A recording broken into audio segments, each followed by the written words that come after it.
Olá! No vídeo de hoje eu quero falar a respeito das funções executivas do cérebro. O que seriam essas funções e principalmente a influência, a interferência que alguns transtornos psiquiátricos, como é o caso do TOC, têm nessas funções executivas. Fique comigo, acompanhe o vídeo, curta e compartilhe, ative o sininho para receber as notificações dos próximos vídeos e se inscreva no canal.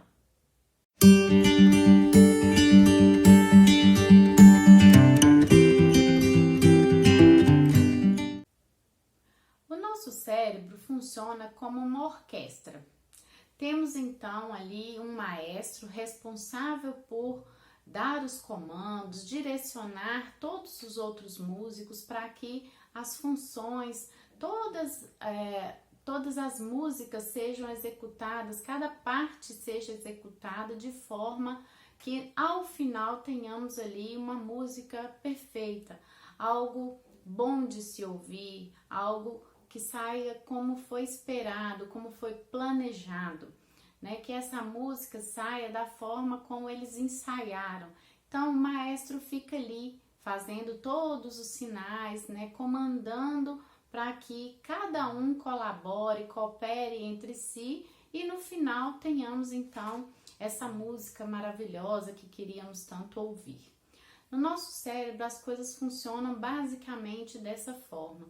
Temos então aí cerca de 86 bilhões de neurônios que fazem mais de 10.000 conexões entre si, comunicando uns com os outros, direcionando as nossas ações, buscando informações na nossa memória, para que no dia a dia nós tenhamos capacidade de fazer as coisas, habilidades, para que possamos desempenhar várias funções no dia a dia.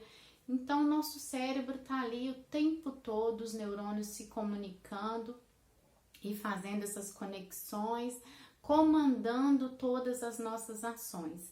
Essa grande orquestra está acontecendo a todo momento na nossa mente. E o que acontece é que temos várias áreas no cérebro responsáveis por, cada uma responsável por uma determinada coisa. Uma área responsável, por exemplo, pela identificação e decodificação das imagens, outra área responsável pela linguagem, outra área responsável por identificar emoções e sentimentos. Então temos diversas áreas que trabalham em conjunto, né? Acessando a memória, acessando vários conteúdos dessa nossa mente.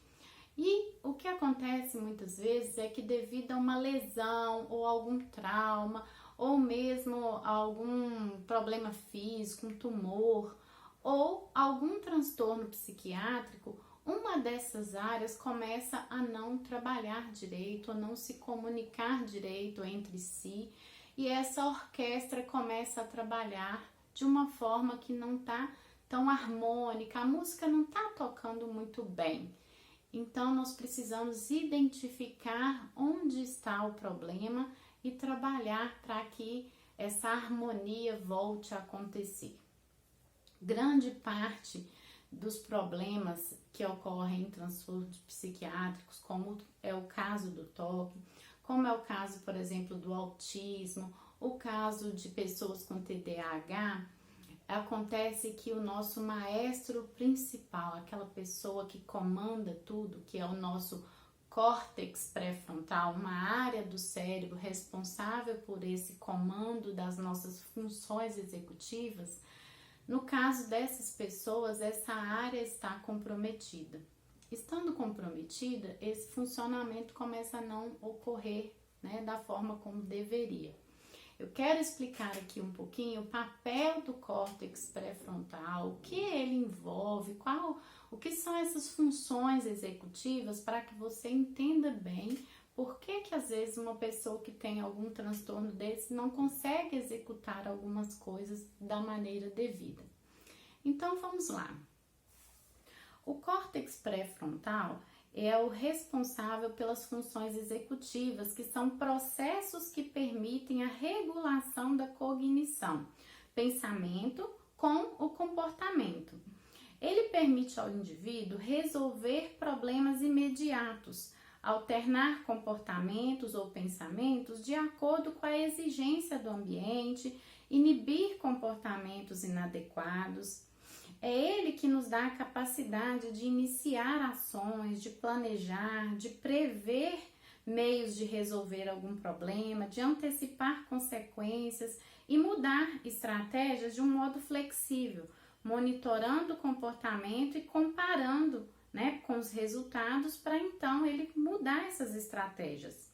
Ele interfere na nossa memória operacional, no controle inibitório, na autorregulação afetiva, no planejamento, na solução de problemas, na tomada de decisão e na nossa flexibilidade cognitiva. Essa área do córtex pré-frontal, ela tem amadurecimento e evolução até o final da nossa adolescência. Então, ela está aí em amadurecimento, em desenvolvimento durante todo esse período. Alterações nessa área podem levar a dificuldade na seleção de informações, problemas na atenção, dificuldades na tomada de decisão, problemas de organização, dificuldades no estabelecimento de novos repertórios e comportamentos, dificuldade de antecipação das consequências. Essas dificuldades, esses problemas nessa área podem surgir, como eu já falei, a partir de lesões, a partir de traumas, a partir de algum tumor, por exemplo, e pode também ser causado por transtornos psiquiátricos, como o TDAH, o autismo, o TOC, a esquizofrenia, transtornos de ansiedade. Então, vários transtornos podem ocasionar problemas, dificuldades, interferências nessas funções executivas do cérebro.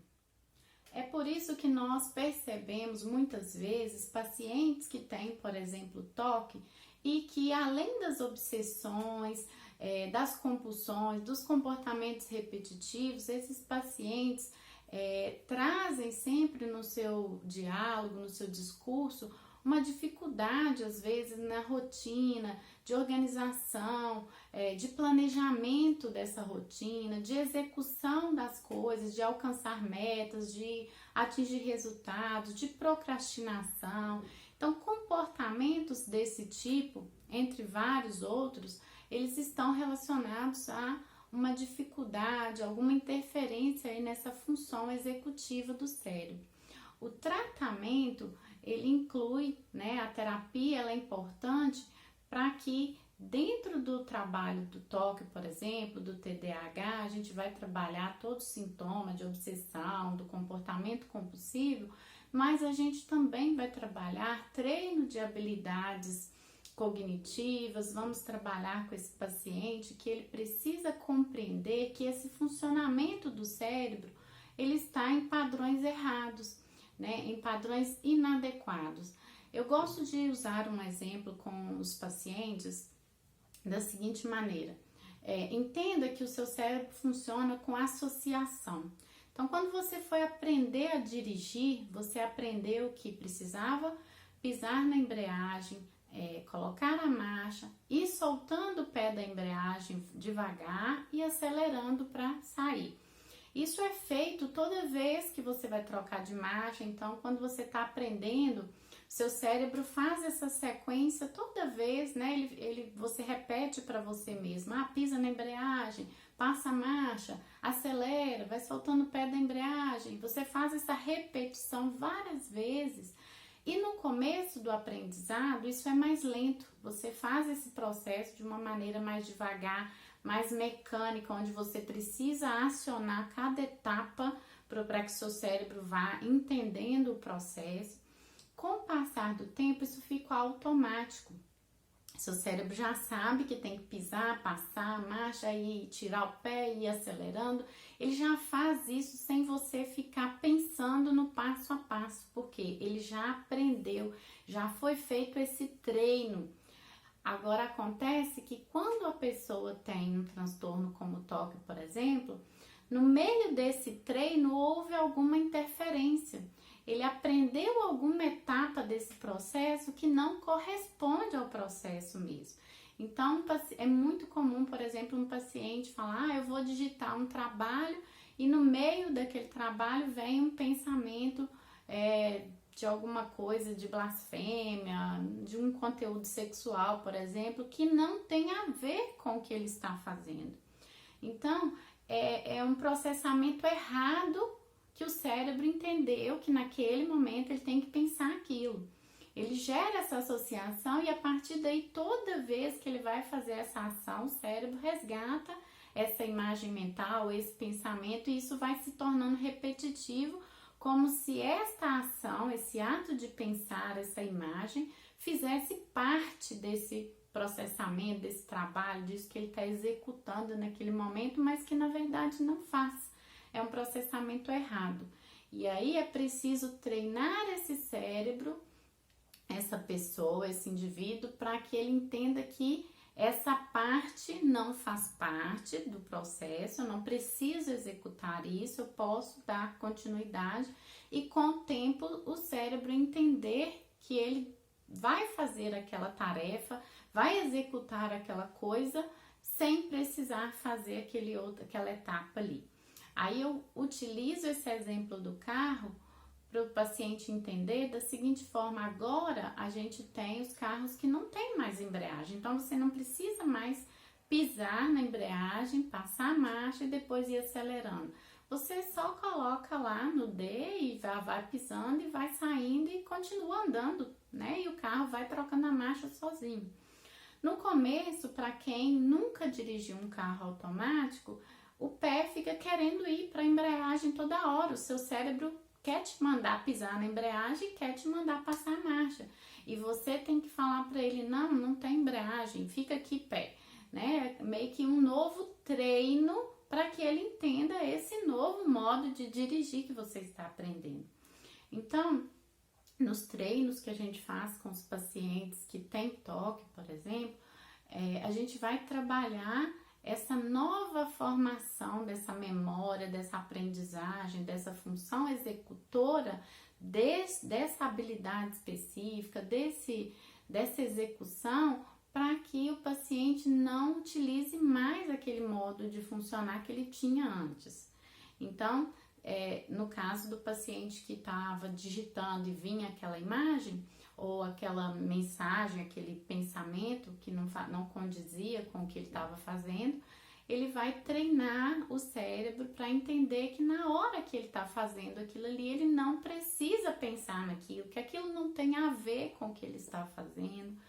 E aí, todo esse treino é feito na terapia.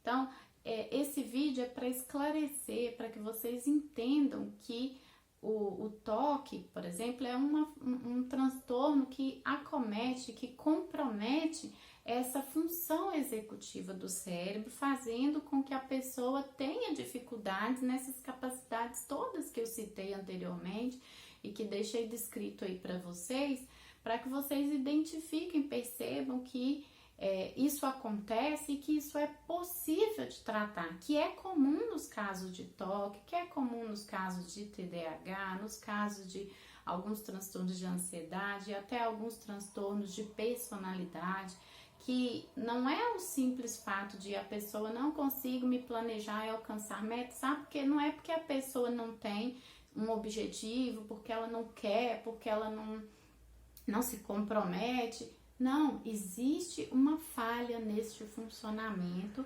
das funções executivas que precisa ser tratado, precisa ser treinado, precisa ser moldado para que passe a funcionar corretamente. Eu espero que tenha ficado claro para vocês, que vocês tenham entendido a mensagem aqui do vídeo, para que não fique gerando interpretações erradas das pessoas acharem que a pessoa tem toque, ela é preguiçosa, ou tem transtorno de ansiedade e não consegue entregar, não consegue fazer, que é só porque a pessoa não quer fazer ou não se compromete. Não é isso. Muitas vezes são falhas nesses processos. Então, existe tratamento. Não fique aí você sofrendo com as consequências dos transtornos, sem buscar ajuda. Não é necessário você passar por isso e deixar que a sua vida vá ficando comprometida por causa disso. Hoje já existem vários tratamentos, várias técnicas e você pode passar por isso de uma forma mais tranquila. Eu espero que você seja alcançado por essa mensagem, que ela te ajude e que ajude outras pessoas também a perceberem que aquilo que elas estão passando não precisa ser definitivo, não é uma sentença. Fico por aqui, um abraço.